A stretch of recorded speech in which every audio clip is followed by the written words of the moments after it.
نبی پاک علیہ الصلوۃ والسلام نے ارشاد فرمایا جس نے علم حاصل کیا تو یہ اس کے سابقہ گناہوں کا کفارہ ہو گیا۔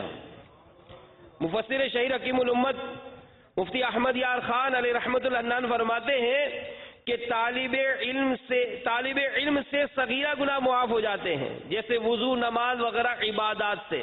لہذا اس کا مطلب یہ نہیں کہ طالب علم جو گناہ چاہے کرے، یا یہ مطلب ہے کہ اللہ تعالیٰ نیت خیر سے علم طلب کرنے والوں کو گناہوں سے بچنے اور گزشتہ گناہوں کا کفارہ ادا کرنے کی توفیق عطا فرماتا ہے۔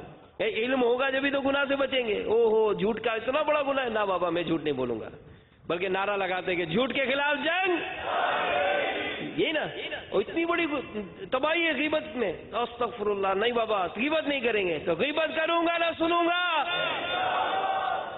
چگلی نہیں کھاؤں گا۔ یہ کب ہوگا؟ جب ہمیں علم ہوگا، جب ہمیں علم ہوگا تو بنیں گے نا۔ اور جیسے ہی کوئی غیبت کا ماحول ہوتا ہے یا کوئی کرنے لگتا ہے تو امیر اہل سنت نے کیا سکھایا ہے؟ فوراً آواز لگائے توبوا الی اللہ۔ یہ کب ہوگا؟ جب علم ہوگا۔ تو علم ہوگا تو مفتی صاحب فرماتے ہیں کہ یا مطلب یہ کہ اللہ تعالیٰ نیت خیر سے علم طلب کرنے والوں کو گناہوں سے بچنے اور گزشتہ گناہوں کا کفارہ ادا کرنے کی توفیق دیتا ہے۔ گئے میرے میٹھے میٹھے پیارے پیارے اسلامی بھائیوں، علم دین دنیا میں عزت، آخرت میں عظمت اور قبر میں راحت کا سبب ہے۔